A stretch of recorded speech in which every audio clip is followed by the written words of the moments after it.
Aujourd'hui, on est avec Karine Ankou. Bonjour Karine. Salut. Donc, Karine est ingénieure forestière et chargée du projet Sylvie CCC pour le Conseil régional de l'environnement du Centre du Québec.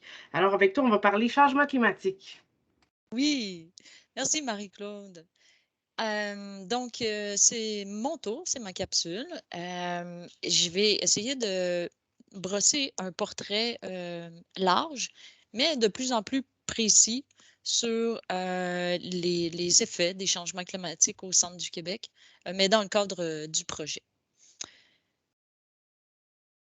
Les effets globaux. On va commencer par très large. Vous voyez ici une photo du parc national de Bryce, dans lequel j'ai eu la chance de marcher. Alors, c'est une vraie photo, c'est la mienne. On commence par la bulle de l'augmentation des GES et HC, donc des gaz à effet de serre et des hydrocarbures. Quand ces éléments-là augmentent, il y a un effet d'augmentation des effets de serre. Donc, on en entend souvent parler. Ces effets de serre-là, cette augmentation-là, finalement, génère une augmentation de la température. C'est des phénomènes connus. Et cette augmentation de température, si elle est rapide et persistante et sur une longue période, etc., ça crée un phénomène de diminution de l'absorption du gaz carbonique, le dioxyde de carbone, des écosystèmes. On pourrait s'arrêter là. Et en fait, les effets les plus problématiques sont une baisse de la biomasse, donc arbres, arbustes, tout ce qui est ligneux, non ligneux, une baisse de la biodiversité et des problèmes d'approvisionnement en eau potable, entre autres. Et je vous explique ce que ces trois éléments-là affectent la vie des humains ensuite. La boucle des conséquences. On voit une photo où il n'y a plus beaucoup de végétation. La pression sur la biomasse puis la biodiversité et sur l'eau potable entraîne des déplacements. Okay? Les gens dans les pays où ces pressions-là sont trop fortes, rendues actuellement, se déplacent. De 2008 à 2013, selon les rapports de l'ONU, 27 millions de personnes ont été déplacées. Puis là, on parle, c'est une moyenne par année. Ce n'est pas un total. Sous la pression des conséquences climatiques, donc des conséquences que je vous ai expliquées. Et d'ici 2050, les prévisions sont de 250 millions de réfugiés climatiques d'ici 2050. Ce que ça va faire, vous comprenez que le déplacement, c'est on déplace le problème ailleurs. Et donc, ça va déplacer le problème ailleurs et ça va recréer une pression sur la biomasse, biodiversité, eau potable. Donc, c'est une des raisons majeures pour lesquelles les conséquences des changements climatiques doivent être prises au sérieux et pour lesquelles on essaie de trouver des solutions pour que ce phénomène-là ne se produise pas d'ici 2050. Je veux juste vous renseigner sur un indice qui s'appelle l'indice de performance Climate Change Performance Index. Il est international. À chaque année, il y a un taux qui est attribué par pays et sur les efforts que chaque pays fait pour contrer les effets, pour baisser. En fait, c'est quand même spécifique. C'est pour baisser le dioxyde de carbone dans le pays. Et malheureusement, le Canada se situe en bas de liste année après année. Donc, je suis même allée chercher le rang de 2022. Et pour vous donner une idée, vous voyez là qu'on est entouré de la Russie, de l'Australie, mais je vais vous faire une liste. Et l'Inde est dans les 10 premiers. On pense souvent à l'Inde comme un pays très populeux puis très pollué, mais dans le fin fond, en termes d'efforts, ils sont dans les 10 premiers. Et nous, finalement, on se situe là, dans la gang de l'Arabie saoudite, le Kazakhstan, la Corée, la République de l'Iran islamique. Donc, c'est pas très valeureux pour notre pays. Il y a moyen de s'améliorer, je l'espère. Alors, on rétrécit un peu l'échelle. On va aller voir les prévisions climatiques du Centre du Québec. Donc, évidemment, c'est pas moi qui ai simulé ça. Ça va être des données d'Uranus. Mais par contre, j'ai à l'intérieur de ça des exemples de sécheresse pertinentes. Première des choses, il est prévu d'avoir une augmentation du déficit hydrique, donc climatique. D'accord? Il y a des déficits hydriques dans les sols, mais le déficit hydrique atmosphérique, on peut l'appeler climatique, le IHC. Vous voyez qu'en d'ici 2050, peu importe le scénario qu'on prend, donc le scénario qu'on appelle pessimiste RCP 8.5 ou le scénario, disons, médian. Ici, c'est marqué optimiste, là, mais le 4.5, c'est médian. On peut le dire optimiste aussi maintenant. Dans les deux scénarios, on a une augmentation du déficit hydrique, c'est-à-dire que les précipitations diminuent, tandis que l'évapotranspiration des arbres, tout ce qui a des feuilles, l'évapotranspiration augmente. Donc, ça crée un déficit. Ça, c'est une autre façon de le voir. Donc, vous voyez le centre du Québec, et plus c'est rouge, plus le déficit est prononcé. Puis c'est pour l'horizon 2041-2070, toutes les figures que vous voyez. Et celui que vous voyez avec les couleurs dans le centre du Québec, c'est celui qui a été utilisé pour les simulations. Vous allez voir tantôt. Ben, les simulations, les modèles de tantôt. Donc, comprenez ça. En fait, qu'est-ce que c'est réellement un déficit hydrique? C'est ce qui génère les sécheresses. Je veux vous montrer un cas réel d'une sécheresse que j'ai nommée éco-mortelle. Parce que si je dis une sécheresse mortelle, ça peut être mortel pour les humains. Il y a des pays où il y a des sécheresses mortelles pour les humains. Et dans notre cas, au Québec, déjà d'avoir des sécheresses éco-mortelles, c'était une des premières fois.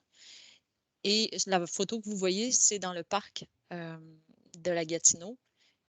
C'est pas un feu, c'est pas des insectes, c'est les chênes blancs et les chênes rouges qui ont séché littéralement en 2012. Alors, c'est quoi une sécheresse, disons, éco-mortelle pour les arbres? Ici, on voit, c'est une augmentation de température extrêmement chaude sur une longue période. Une longue période, c'est pas encore très bien défini. C'est sûr là, que c'est plus que plusieurs jours. Mais dans ce cas-là, de 2012, ça s'est produit sur 3 à 4 mois, là, dépendant des. Donc, pour nous, 3 à 4 mois, ça a créé l'effet que vous voyez à votre droite, donc qui est une mesure du North American Drought Monitor. On s'en sert souvent, hein, c'est assez simple, c'est de 0 à 3. Et le Québec, normalement, n'atteint jamais le 3. Puis, en 2012, vous voyez qu'à la hauteur de Ottawa, vous voyez la tache rouge qui s'agrandit à mesure que le mois d'été avance.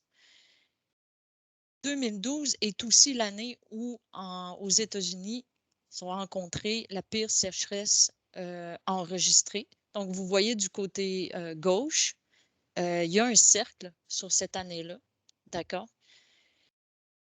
Il y a les Juniperus de l'Arizona sont morts, pour vous donner une idée là, de la gravité de l'événement. Et ce que vous voyez en rouge, ce sont leurs prévisions de l'indice de sécheresse dans le futur jusqu'en 2100. Donc, tout le monde comprend que ça ne va pas vers le haut. Et c'est ce qui est un peu stressant pour tous les gens qui travaillent dans le domaine de l'écologie-foresterie. D'accord? En image, voilà, dans le parc de la Gatineau, là, ce qu'on voit, c'est qu'en plein été, donc la sécheresse a eu lieu en 2012 et je suis allée l'étudier en 2013. La mortalité, l'arbre mort que vous voyez, c'est le chêne rouge. Puis l'arbre à côté vert, c'est un érable qui a passé au travers. Et dans les taux de sensibilité, normalement, le chêne rouge est supposé d'être plus résistant que l'érable. Alors, ça donne une idée. En voyage en Arizona, même chose, ils ont eu la mortalité des arbres qui sont supposés d'être résistants. Donc, ce que ça veut dire, c'est que quand on dit une sécheresse écomortelle, c'est une sécheresse qui peut tuer les arbres les plus résistants. Ici, vous voyez l'image en 2012. La mort d'un arbre commence, la mort là, drastique, pas drastique, mais disons, la mort accélérée d'un arbre commence par lorsqu'il libère ses feuilles et c'est pas l'automne. Donc, vous voyez, c'était des chutes de feuilles vertes en plein mois de juillet. À peu près, subjectivement, à peu près la même quantité qu'en automne, disons. Donc, les feuilles sont un transfert de transpiration. Donc, pour arrêter de transpirer, les arbres se débarrassent de leurs feuilles. C'est un signe d'extrême sécheresse.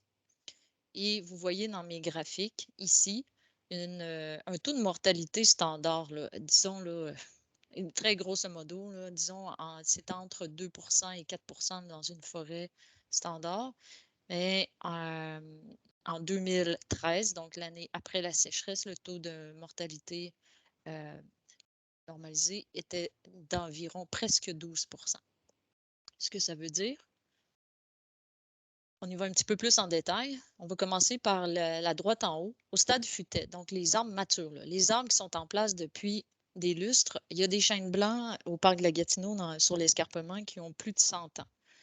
Pour vous donner une idée, là, ils en ont vu de toutes les couleurs. Et cette sécheresse-là a créé chez les arbres futets matures environ 33 de mortalité chez les chênes blancs qui sont supposés d'être très résistants pour nous, le Québec. Donc, le chêne rouge à 17 environ et ainsi de suite. Ça, c'est les arbres matures. Maintenant, les gaulies. Les gaulies, c'est une forme de développement qui est un petit fût, mais avec des grandes feuilles, parce que souvent, les gaulies sont sous couvert. Donc, ils doivent augmenter la surface de leurs feuilles. Donc, en augmentant la surface de leurs feuilles, ça augmente aussi l'évapotranspiration. Et c'est là qu'on a vu les résultats de mortalité les plus élevés. Pour l'érable à sucre qui poussait sous couvert, finalement, on atteint là, presque 92 de mortalité, c'est-à-dire que le décor ressemblait à une forêt avec à peu près tout ce qui était sous couvert avait séché. Et du même coup, dans les peuplements de chênes, c'est une forte mortalité à presque 37 chez le chêne blanc. Et si vous regardez les semis, on a encore des résultats très élevés. Ce que ça crée un trou dans la succession forestière, c'est-à-dire que ces arbres-là, qui avaient un X nombre d'années, qui était le futur peuplement, n'iront pas remplacer les arbres sous futet actuellement. Donc, on appelle ça un accident naturel.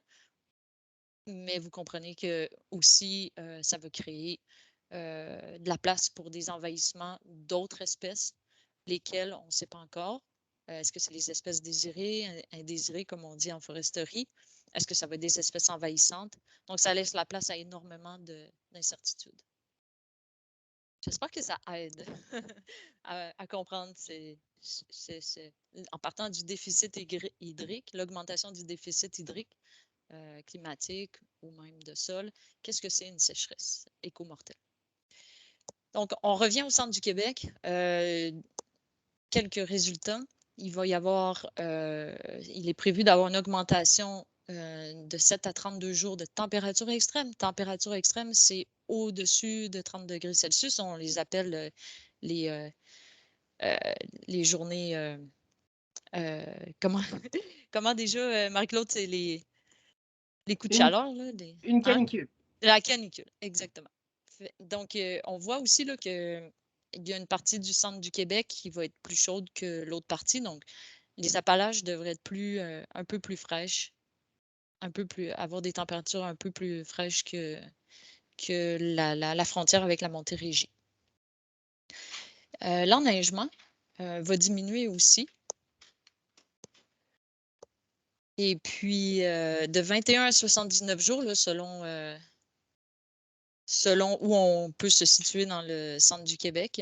Le problème l'enneigement vous voyez, a aussi un lien avec le déficit hydrique, ce coup-là de sol, parce que la couverture de neige qui fond au printemps est une des premières sources d'eau pour les espèces pour reprendre leur croissance, etc. Donc, avec moins de neige, c'est plus compliqué. Ça fait des printemps secs et ça commence, pour certaines espèces qui commencent leur croissance dès le mois de mois de mai, juin, c'est problématique, comme le chêne. Bon, est-ce que les forêts du centre du Québec sont vulnérables? Alors, allons-y.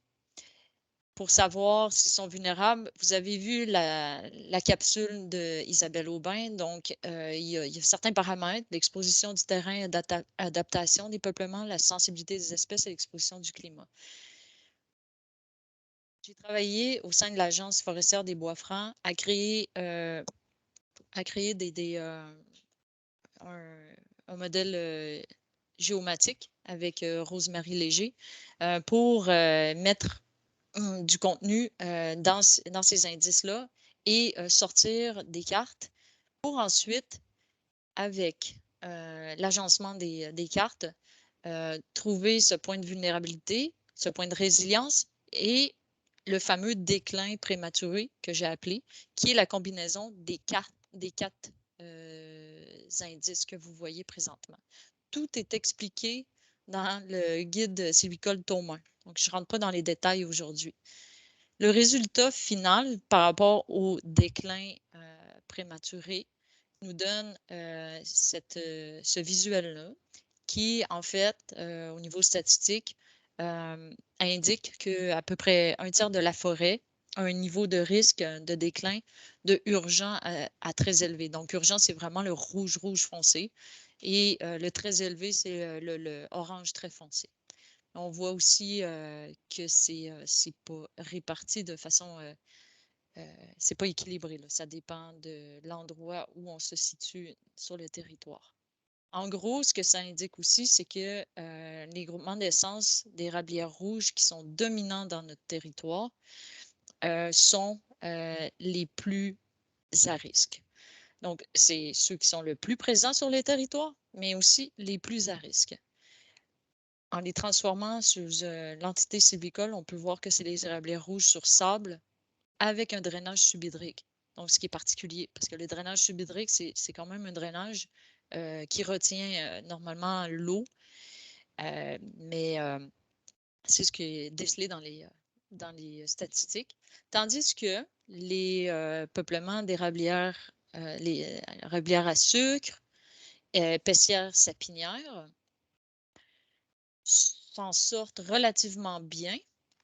Si vous voyez ma souris, ici, on a érablière avec feuillus tolérants, sapinière épinette. Puis ici, on a les quatre principaux qui constituent les peuplements de nos territoires. On voit bien que les érablières s'en sortent mieux que les érablières rouges. Je veux dire, les érablières à sucre s'en sortent mieux que les érablières à rouge.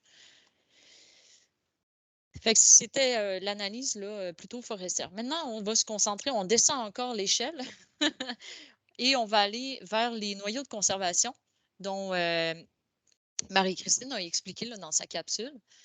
Alors, est-ce que les noyaux de conservation sont vulnérables?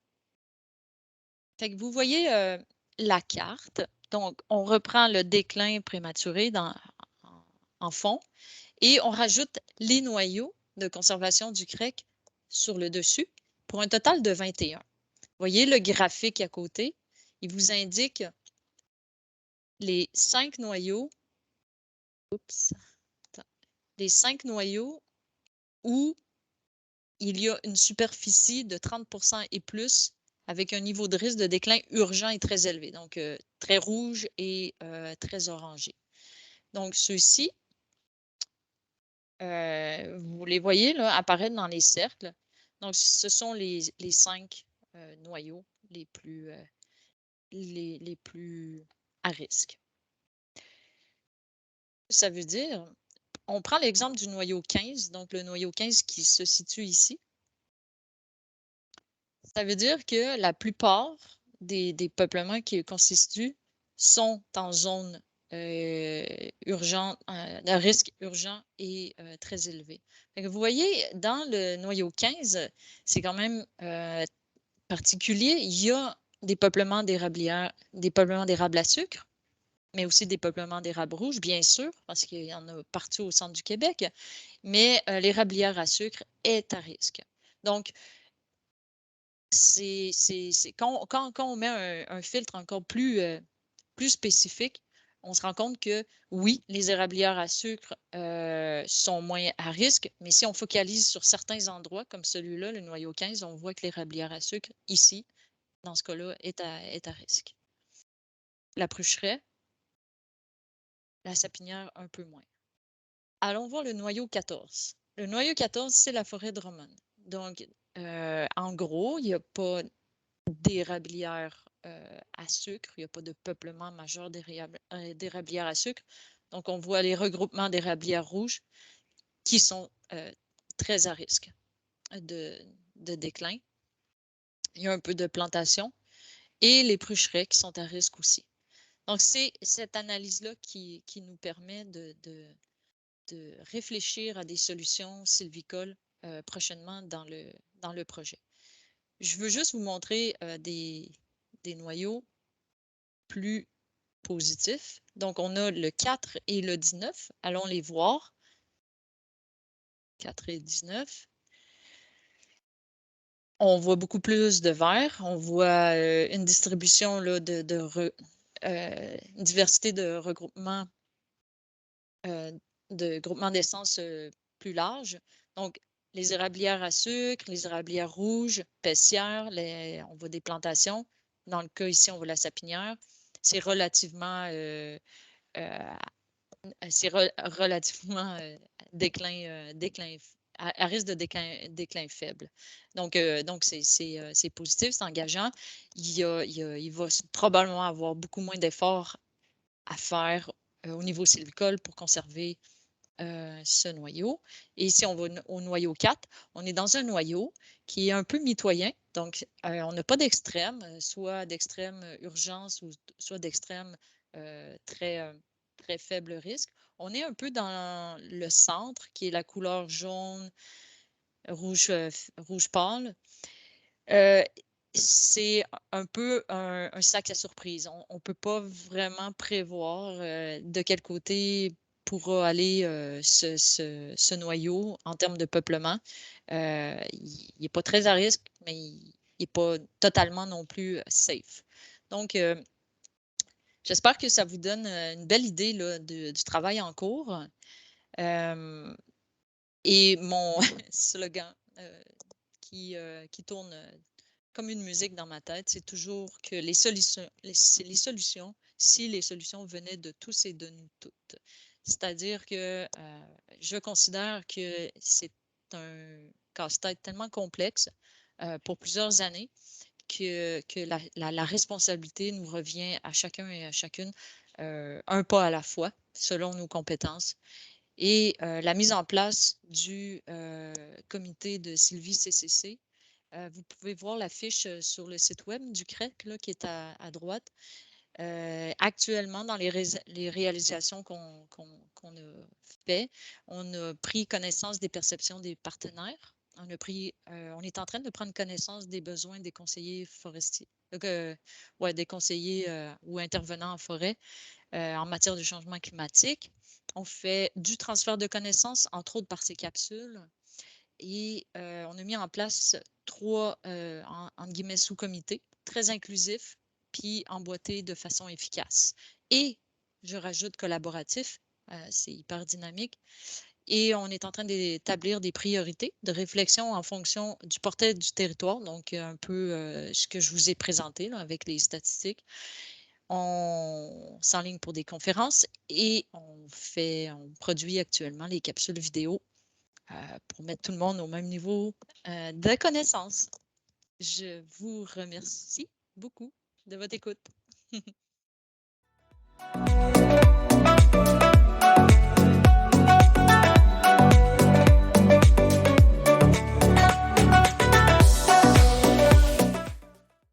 Alors, aujourd'hui, je suis avec Guy Larochelle. Guy Larochelle est le directeur général de l'Agence forestière des Bois-Francs. Bois-Francs dans le territoire du centre du Québec. Et il y a eu une première élaboration du plan d'adaptation au changement climatique. Fait que la parole est à toi, Guy. Merci beaucoup, Karine. Ça me fait bien plaisir d'avoir l'opportunité de pouvoir présenter le plan d'action en matière d'adaptation au changement climatique de l'Agence qui a été réalisé pas plus tard que l'an dernier. Donc, j'y vais de ce pas. Donc, voilà, changer de diapositive.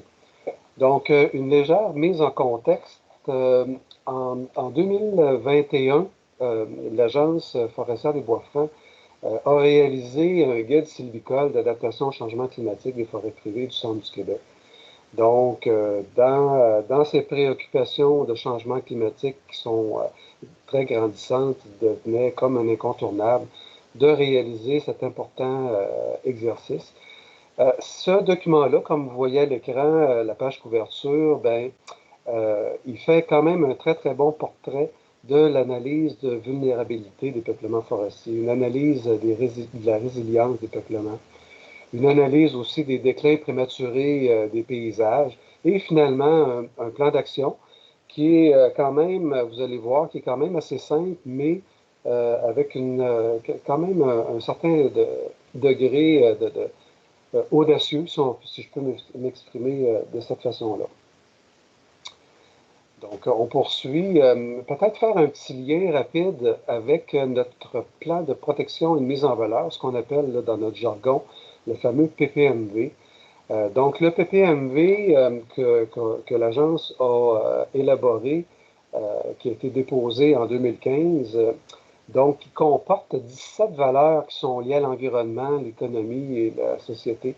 Donc, des valeurs qui ont été associées à ce qu'on appelle les paramètres du développement durable. Juste pour vous donner très, très brièvement quelques exemples de valeurs qu'on y retrouve là-dedans. Par exemple, au niveau de l'environnement, on peut penser à la protection des écosystèmes forestiers exceptionnels, qui est une valeur reliée à l'environnement. Au niveau de l'économie, on peut citer, par exemple, la gestion intégrée des ressources du territoire.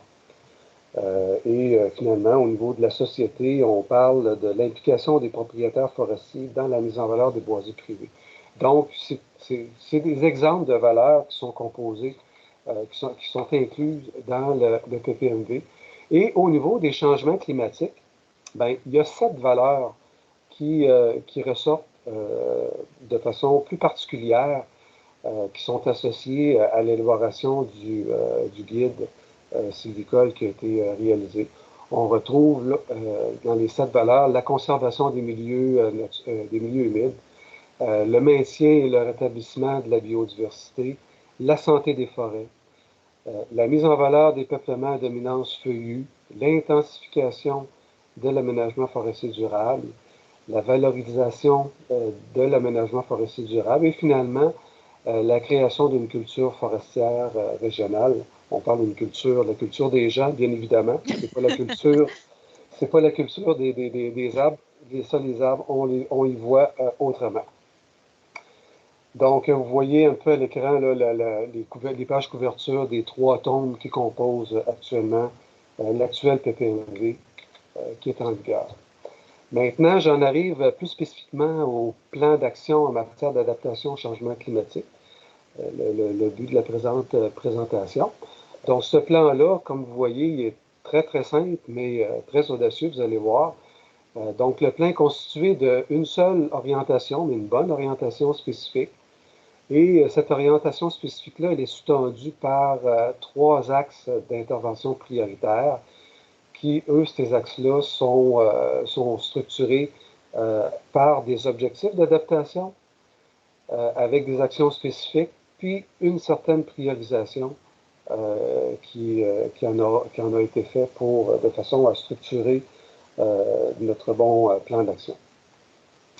Donc, au niveau de l'orientation spécifique, elle se décline comme suit. Donc, c'est de promouvoir des stratégies sylvicoles qui favorisent une composition et une structure diversifiée de peuplement forestier, notamment en valorisant le rétablissement naturel ou artificiel des combinaisons d'espèces adaptées au changement climatique. Donc, évidemment, cela en tenant compte dans la planification des activités forestières, des activités d'aménagement forestier, pardon, de l'importance des fonctions et services écologiques, c'est très important, et en s'assurant que la population comprenne ces principes-là de fonctions et services écologiques. Donc, une belle orientation spécifique qui est somme toute englobante et qui nous motive, qui nous amène à faire des belles activités en lien avec tout ça. Au niveau des axes prioritaires, des axes d'action prioritaires du plan d'action, il y en a 3 qui sont comme suit. Donc, l'axe 1, c'est d'optimiser le transfert de compétences sur les changements climatiques par la communication et la formation. On va les voir en détail chacune des 3. En 2, on a diminuer la vulnérabilité des peuplements forestiers par l'augmentation de la diversité. C'est un très grand principe, très important. Et finalement, le 3e axe, c'est de favoriser l'aménagement intensif des sites à haut rendement par l'analyse de risque. Donc, si on y va plus en détail pour chacun de ces axes-là, je vous amène ici tout de suite au premier axe, qui est d'optimiser le transfert de compétences sur les changements climatiques par la communication et la formation. On axe beaucoup nos actions sur le transfert, les échanges avec les partenaires, avec les conseillers forestiers. On veut vraiment que la mise en place de ces actions-là soit faite dans un proche, comment je dirais, un partenariat quand même assez intime pas intime, mais serré, mettons, là, d'avoir des bons liens de communication pour pouvoir réaliser ces actions-là. Je ne rentrerai pas dans tous les détails des actions spécifiques, parce que ça peut être long, là, mais ça peut être lu aisément dans le rapport. Mais au niveau des objectifs d'adaptation, au niveau de cet axe-là, on en a ciblé 2. Le premier étant de créer des outils didactiques. Donc, c'est vraiment de créer, toujours avec l'aide de nos partenaires, des outils de formation, des outils de transfert de connaissances, vraiment pour pouvoir augmenter notre savoir en région par rapport à tous les principes qui sont énoncés. Soit dit en passant, à ce niveau-là, il y a des choses qui sont débutées déjà, qui sont mises en place. Il y a des actions qui sont réalisées et qu'on va continuer de réaliser, bien évidemment, dans les prochaines années. Le deuxième objectif d'adaptation, c'est de s'impliquer dans les communications de l'information. Donc, vous voyez sur le tableau, à la dernière colonne à votre droite, c'est la priorisation que nous en avons fait pour chacun des objectifs d'adaptation. Donc, si je procède maintenant à l'axe, pas l'annexe, mais l'axe 2, qui est de diminuer la vulnérabilité des peuplements forestiers par l'augmentation de la diversité. On le sait, hein, on en parle de plus en plus, puis depuis un certain temps, les changements climatiques vont provoquer, susceptibles de provoquer des périodes de plus en plus fréquentes de sécheresse. C'est des conséquences quand même assez importantes que ça peut avoir sur nos peuplements forestiers. Donc, on se doit de mettre en place des objectifs, des actions qui vont essayer de voir à mitiger ou à atténuer les effets de ces sécheresses-là sur nos peuplements, essayer de mettre en place des stratégies pour protéger puis améliorer la structure de nos peuplements en vue de les préparer à affronter ces conséquences de nos des changements climatiques qui s'en viennent. Donc, on a 8 objectifs d'adaptation qui ont été ciblés dans cet axe-là. En premier, avec des priorités 3, c'est de connaître la localisation des espèces végétales exotiques envahissantes, qui est omniprésent de plus en plus dans le territoire. Connaître la propagation des insectes ravageurs et maladies des arbres. Ça aussi, c'est très d'actualité. Ensuite de ça, 3 autres ici que je vous montre au niveau de participer à la conservation et à la restauration des milieux humides forestiers. Donc, on a produit un guide sylvicole, pas un guide sylvicole, un guide de saine pratique, pardon. Très, très important. J'ai vraiment fait un lapsus ici. C'est important de le dire. Là, c'est un guide de saine pratique de comportement milieu humide là, à l'intention des propriétaires, des entrepreneurs, des conseillers forestiers. Donc, un bel ouvrage que je vous invite à consulter. Un autre objectif, c'est de valoriser les activités d'aménagement forestier dans les érablières rouges. On a déjà commencé des importants travaux là-dedans. Il y a une belle étude qui a été faite là-dessus, qui est très, très révélatrice. Donc, des bons outils avec une priorité 1 pour cette action-là, parce qu'on va mettre beaucoup d'emphase là-dessus. On met déjà beaucoup d'emphase et on va continuer d'en mettre, évidemment. Ensuite de ça, ce qu'on voit, c'est d'équilibrer les attributs structuraux des forêts. Donc, un autre élément pour nous très, très important. Finalement, les 3 derniers pour cet axe 2-là, c'est d'augmenter la connectivité des peuplements forestiers, donc avec les travaux menés par le Conseil régional de l'environnement, qui sont débutés, puis qui vont très bien, puis qui vont nous conduire à quelque chose de vraiment génial. Sur lequel, soit dit en passant, l'agence contribue activement là, avec un grand plaisir et beaucoup de dévouement. Ensuite, on a de valoriser la diversité d'espèces les mieux adaptées aux sécheresses. On a parlé tout à l'heure, je vous ai parlé tout à l'heure de diversité, puis d'essayer de protéger nos peuplements forestiers, de mieux les outiller, nos peuplements forestiers, pour qu'ils soient résilients au niveau des changements climatiques. Bien, ça passe par de la diversité d'espèces mieux adaptées aux sécheresses. Et finalement, intervenir sur le brou du cerf de Virginie. Des fois, on considère le cerf de Virginie comme faisant partie du décor, mais c'est non sans conséquence. Ça a beaucoup d'impact notamment sur la régénération forestière.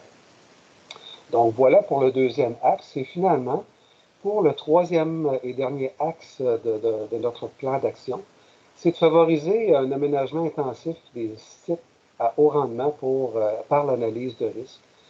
Donc, on veut encourager la réalisation de travaux d'aménagement sur ces sites-là. Ça, notamment, ça va nous permettre de libérer la pression, de mettre moins de pression sur des sites qui seraient plus visés à la conservation, donc d'aller se concentrer dans des sites qui sont hautement productifs au niveau forestier pour pouvoir répondre à la demande de bois, notamment. Donc, c'est quelque chose qu'on vit et pour nous qui est important. On avait fait une étude il y a quelques années pour cibler, pour cartographier plutôt les milieux potentiellement les meilleurs. Donc, cette étude-là va mériter d'être mise en relation avec le guide sylvicole d'adaptation au changement climatique que j'ai parlé au début de la présentation et dans lequel ce plan d'action-là que je vous présente est consigné. Donc, il y a de la mise à jour qui doit se faire parce que les avancées scientifiques étant ce qu'ils sont, on se doit de mettre ça à jour. Donc, au niveau de cet axe-là, on cible trois objectifs d'adaptation. Le premier, c'est de favoriser une séquence soutenue de traitement par une bonne stratégie sylvicole, de protéger la régénération forestière en deuxième lieu, ça c'est fondamental, et de favoriser la plantation d'espèces diversifiées. Donc, cet système-là n'est pas beaucoup ancré dans nos mœurs et coutumes. Ouais. Donc, il y a beaucoup de choses là, qui vont être à voir et probablement du transfert de connaissances, comment je dirais, de la sensibilisation hein, des conseillers forestiers à cet effet-là pour essayer Et d'inculquer ça dans les mœurs des conseillers forestiers sur le terrain. l'approvisionnement aussi éventuel là, de ces espèces-là, Ben pour oui, l'instant, évidemment. qui est déficient. Là. Oui, effectivement. Là, à certains marchés, quoique ça a évolué beaucoup, là, parallèlement à ça, je suis en train de faire un projet, là, un rapport sur la mobilisation des bois, ou plutôt la mobilisation des propriétaires forestiers à la récolte. Puis on se rend compte là, que, il y a eu beaucoup d'évolutions dans les marchés dans les dernières années. Puis je pense que les propriétaires forestiers vont avoir beaucoup d'outils dans le futur, un futur très rapproché pour pouvoir s'adapter à ces conditions de marché-là qui sont en évolution. Donc voilà pour le troisième axe. Maintenant, juste en terminant, je vous l'ai mentionné en début de présentation, c'est un plan d'action qui n'est pas hyper compliqué avec plein de ramifications puis des milliers d'actions.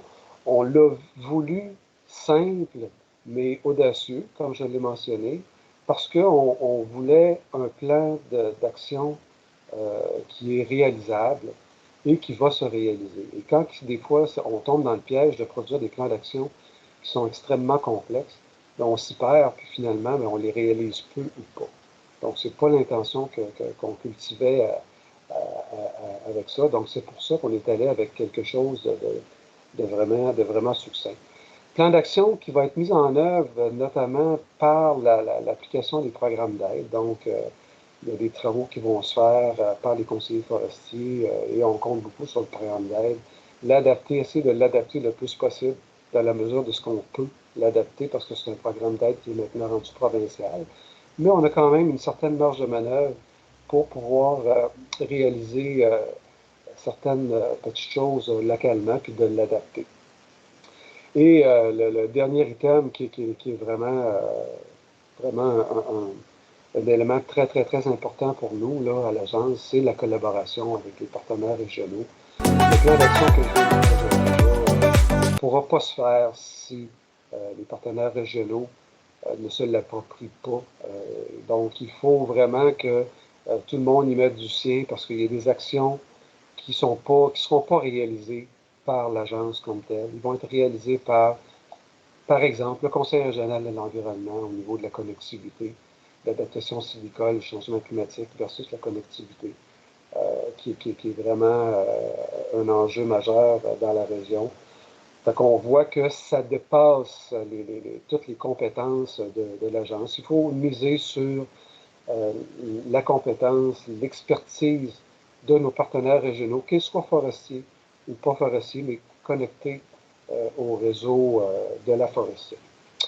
Alors voilà, c'est en quelques mots, c'est le plan d'action en matière d'adaptation au changement climatique de l'Agence des bois francs pour le territoire du centre du Québec.